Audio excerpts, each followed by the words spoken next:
The first scream came through static at 0347 hours, transmitted from a research station orbiting the dead world of Kepler 442c. Dr. Sarah Chen had been monitoring deep space communications when the signal pierced through the void like a knife through flesh.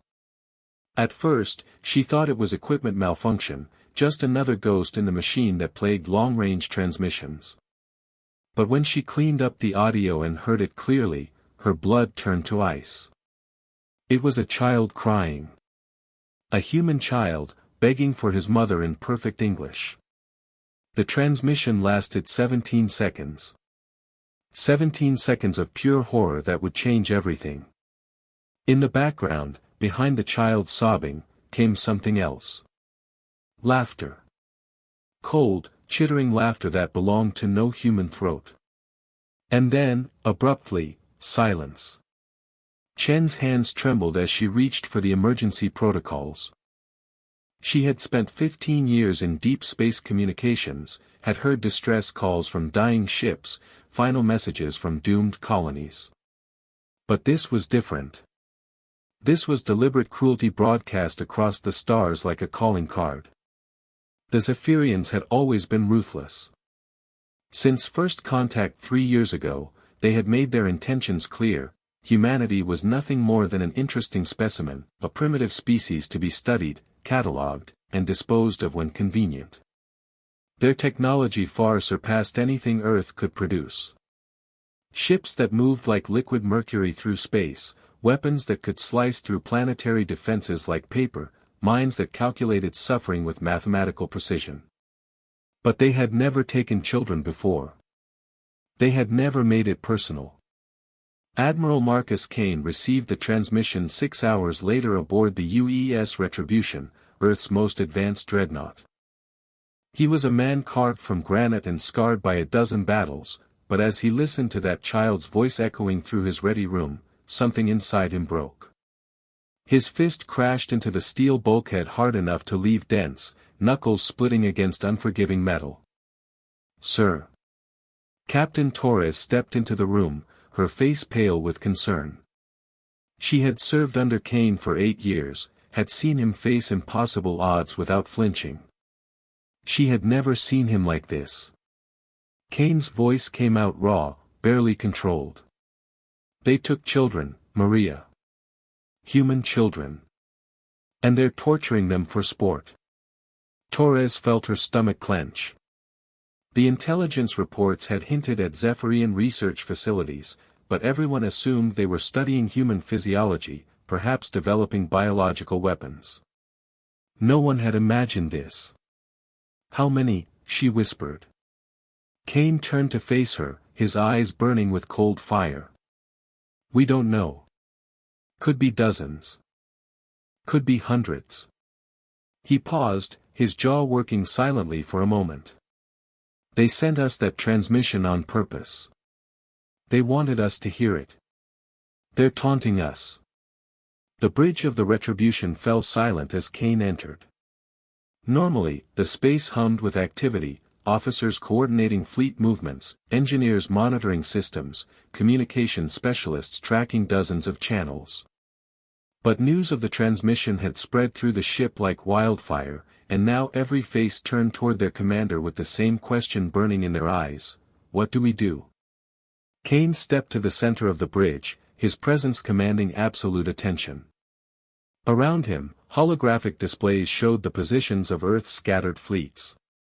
47 ships in total, spread across 6 systems, trying to maintain some semblance of defense against an enemy that could strike anywhere, anytime. "Listen carefully," Kane began, his voice carrying to every corner of the bridge. "The Zephyrians have crossed a line. They've taken human children and they're using them as playthings. As experiments. As entertainment." His fist clenched at his side. "This ends now." Lieutenant Commander Brooks, the tactical officer, cleared his throat nervously. "Sir, with respect, our orders are to maintain defensive positions.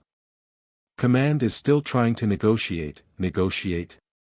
Kane's voice cracked like a whip. "While children scream in alien laboratories. while they broadcast their suffering as propaganda.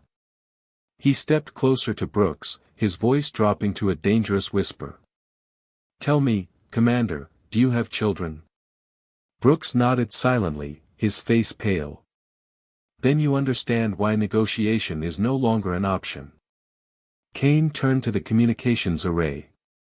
"Open a channel to all fleet commanders. Priority Alpha." The response came quickly. Within minutes, holographic projections of ship captains flickered to life around the bridge. Faces weathered by war, eyes hard with experience. These were the men and women who had held the line against Zephyrian raids for 3 years, who had watched colonies burn and friends die. "You've all heard the transmission by now," Kane began without preamble. "You know what we're dealing with. Command wants us to wait, to follow protocol while children suffer." His voice rose, carrying the weight of absolute conviction. "I won't wait. Not for this." Captain Rodriguez of the UES Hammer spoke first, her scarred face grim. "What are you proposing, Admiral?" Kane's smile was sharp as broken glass. "We're going dark. Complete communications blackout. As far as Earth Command knows, we've gone silent to avoid Zephyrian detection." He paused, letting the implications sink in.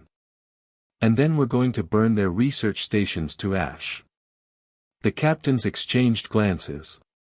What Kane was proposing wasn't just insubordination, it was mutiny. Career-ending, court-martial-worthy mutiny. But as they looked into his eyes, as they remembered the sound of that child's voice, none of them flinched. "I'm in," Rodriguez said simply. One by one, the others nodded. 47 ships, their crews, their weapons, their lives. All committed to a mission that would either save those children or destroy them all in the attempt. The Zephyrian research facility designated Harvest 7 floated in the shadow of a gas giant, its crystalline structures gleaming with alien beauty. From the outside, it looked almost peaceful, like some enormous piece of artwork suspended in space. But intelligence suggested it housed over 300 human captives, including 62 children under the age of 16. Kane studied the tactical display in his ready room, noting the facility's defenses. Energy barriers that could deflect most conventional weapons, automated defense platforms bristling with particle beams, and a garrison of Zephyrian warships that could respond within minutes. It should have been impossible to assault directly. But Kane wasn't planning a conventional assault. The facility's shields have a rotation cycle, Chief Engineer Harrison explained, his weathered hands pointing to specific sections of the display. Every 47 minutes, they realign their defensive matrix to prevent overheating.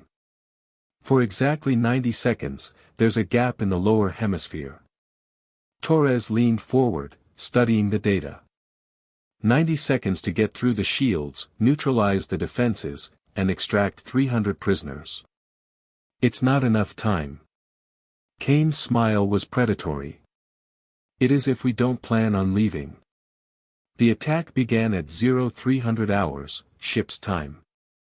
Earth's fleet dropped out of hyperspace in perfect formation, engines blazing as they accelerated toward the research station.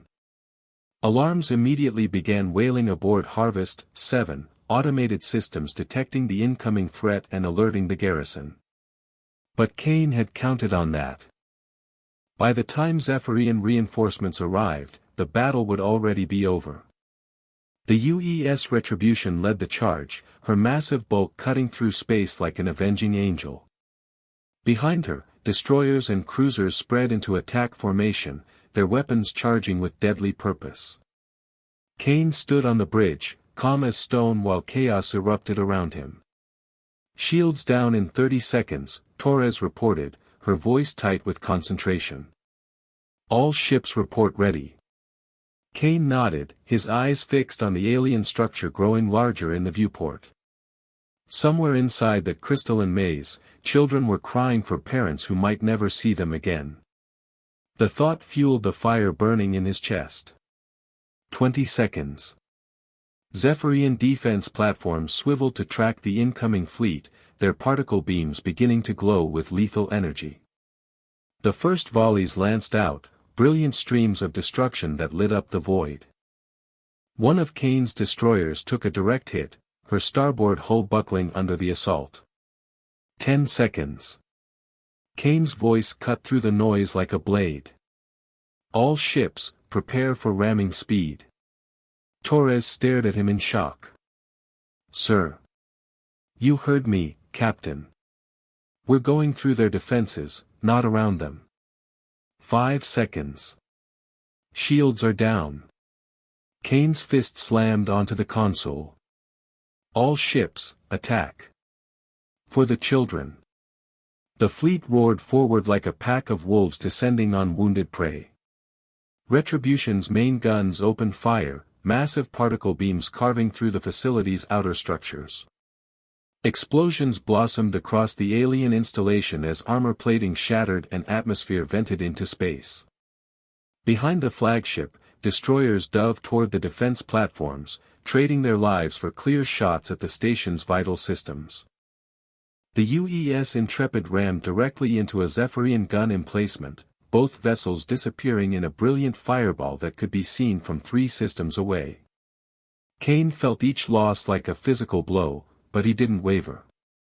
These men and women had volunteered for this mission knowing the cost. They died so that children might live. Boarding parties away. Torres shouted over the din of battle. Marines are in the tubes. Through the viewports, Kane could see the sleek forms of assault shuttles racing toward the research facility, weaving between streams of defensive fire. Each one carried 30 Marines armed with plasma rifles and unshakable determination. Their orders were simple: find the prisoners and get them out, whatever the cost. The fighting inside Harvest 7 was brutal and close quarters. Zephyrian researchers, tall and insectoid, skittered through corridors designed for their alien physiology while human Marines hunted them with methodical precision. Plasma fire lit up the crystalline walls, alien screams echoing through chambers that had heard too much human suffering. Sergeant Major Williams kicked down the door to Laboratory Section C and found hell waiting inside. Rows of transparent cells lined the walls, each one containing a human prisoner. Men, women, children, all bearing the marks of Zephyrian experimentation. Some had been dissected while still alive, their wounds kept fresh by alien medical technology. Others showed signs of psychological torture, their eyes vacant and staring. But they were alive. Against all odds, they were alive. Medics to Section C. Williams barked into his calm, "We've got survivors." The extraction was a nightmare of logistics and desperation. 300 prisoners, many too weak to walk, had to be carried through corridors while Zephyrian security forces mounted increasingly desperate counterattacks.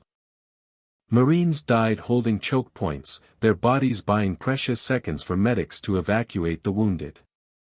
Kane watched it all from the bridge, his heart hammering against his ribs as casualty reports flooded in. They were losing too many people, taking too much time. Zephyrian reinforcements would arrive any minute, and his battered fleet couldn't survive another engagement. "Admiral," Torres said quietly, "we need to go. Now." Kane's jaw worked silently. The prisoner evacuation was only 60% complete. 40% meant over 100 people still trapped in that crystalline hell, including children who had already suffered more than any human should endure. "Sir." Torres pressed. Kane closed his eyes for a moment, feeling the weight of command crushing down on him. Every decision in war was a choice between evils, but this felt like choosing between his soul and his duty. 30 more seconds, he said finally. "Tell the Marines they have 30 seconds. Those 30 seconds stretched into eternity. Kane watched Zephyrian reinforcement ships dropping out of hyperspace at the edge of the system, their sleek forms racing toward the battle. His own fleet was scattered and damaged, several ships already reduced to drifting hulks. "Time's up," Torres said, her voice barely a whisper. Kane nodded once, his face carved from granite. Signal general retreat. All ships to hyperspace, maximum burn.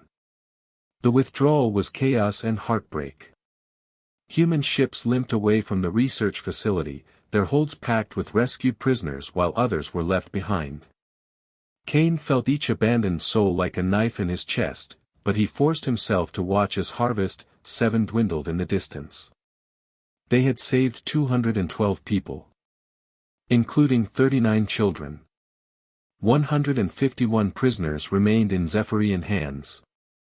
The trip back to Earth took 6 days through hyperspace. 6 days of treating wounded, debriefing survivors, and listening to stories that would haunt Kane's dreams for the rest of his life. The children were the worst. Most couldn't speak about what had been done to them, but their eyes held a darkness that no child should carry. On the 5th day, a 9-year-old girl named Emma finally spoke to one of the ship's counselors. Her words, recorded in the medical logs, would eventually become evidence in the war crimes tribunal that followed. "They made games out of hurting us," she whispered, her small hand clutching a stuffed animal one of the Marines had given her. "They kept score. Whoever made us scream the loudest got points." Kane read the transcript in his ready room and threw up into his wastebasket. 40 years of military service, and he had never encountered evil so pure, so calculated. The Zephyrians hadn't tortured those children for information or strategic advantage. They had done it for entertainment. When Earth Command finally re-established contact with Kane's fleet, the political firestorm was immediate and devastating. Accusations of mutiny, insubordination, and reckless endangerment flew through official channels like shrapnel from an explosion. Several politicians demanded Kane's immediate arrest and court-martial. But then the rescued prisoners began telling their stories. The interviews were broadcast across every human colony, transmitted to mining stations and research outposts throughout known space. Emma's testimony, delivered in her small, broken voice, became a rallying cry that no amount of political maneuvering could silence. "They hurt us because they thought it was funny," she said, staring directly into the camera with eyes far too old for her face. "But Admiral Kane came for us. He saved us when nobody else would." The public response was unprecedented. Protests erupted in major cities demanding action against the Zephyrians. Military recruitment centers were overwhelmed with volunteers. Families donated their life savings to support fleet expansion. The political establishment found itself swept along by a tide of righteous fury they couldn't control or contain. Within 2 weeks, Earth's government formally declared war on the Zephyrian Empire. Kane stood in his ready room aboard the newly commissioned UES Vengeance, watching fleet exercises through the viewport. Hundreds of ships maneuvered in perfect formation, their crews trained to a razor's edge and burning with purpose. The force he now commanded dwarfed anything humanity had ever assembled. Torres entered quietly, carrying a data pad with the latest intelligence reports. "The Zephyrians have been moving their research facilities deeper into their territory," she said. "They're scared." Kane nodded, his eyes still fixed on the fleet. "They should be. The Joint Chiefs want to know when you'll be ready to launch the offensive." Kane's smile was sharp and cold as winter. "Tell them we launch tomorrow." "And Torres?" "Yes, sir. Send a message to every Zephyrian facility in their empire.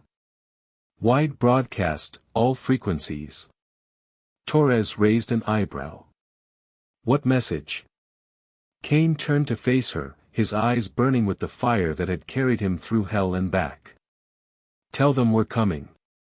Tell them we remember every child they hurt, every scream they recorded, every game they played with innocent lives." His voice dropped to a whisper that somehow carried more menace than any shout.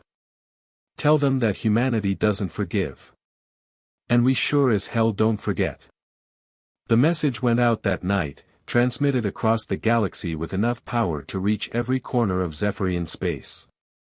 It was simple, direct, and absolutely terrifying in its implications.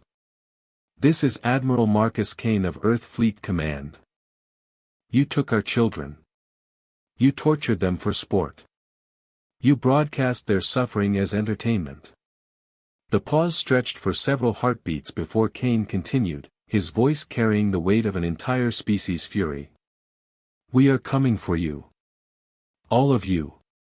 Every station, every ship, every world that harbored your crimes will burn until our children are free and your species learns what happens when you make humanity angry.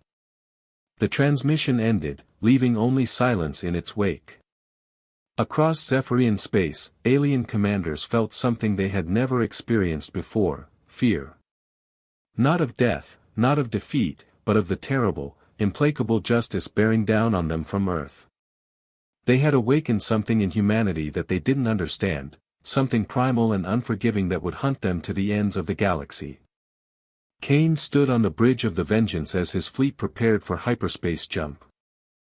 Around him, officers worked with quiet efficiency, their faces set with determination. In the medical bay, 39 rescued children slept under heavy sedation, their nightmares finally kept at bay by drugs and the knowledge that they were safe.